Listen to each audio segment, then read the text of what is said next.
I've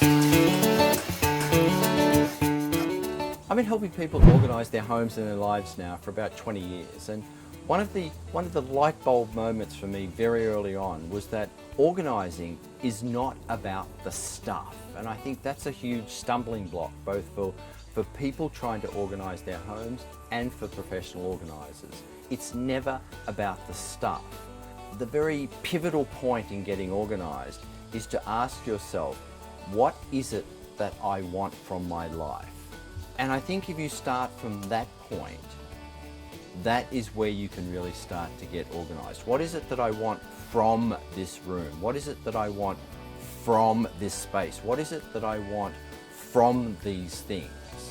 And I think if you start there, then I think you can then start to look at the things you own, the things you buy, the things you hold on to, and ask yourself, do these things give me what I want? Because if the things you own don't help you create the life you want, why do you own them? And I think many people buy things because they think they will give them happiness or give them contentment or give them status. And if that is why you buy them, then I can guarantee that somewhere down the track, they will fail to fulfill those dreams for you. I think that the IOPO is really setting some benchmarks for professional organisers internationally that are really standouts. I think that establishing a code of practice, really establishing professional organising, or really moving it to a higher level of professional competence, I think is really important.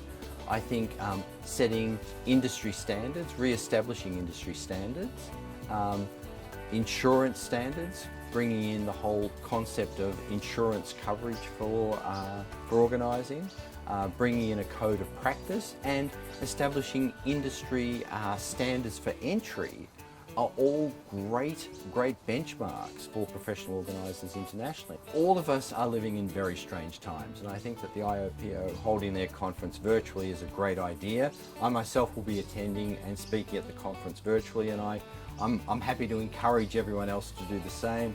It's safe, it's engaging, and I think those two things are both very important at the moment.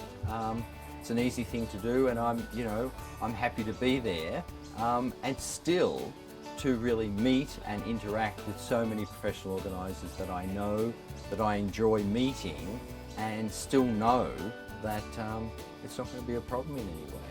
With the IOPO conference this year, with each of the 3 days following a different theme and focus, it's exciting that a whole range of different topics and ideas will be covered over the 3 days to ensure that so many different approaches and ideas and techniques will be handled in those 3 days that I don't think anyone's interest will be left out.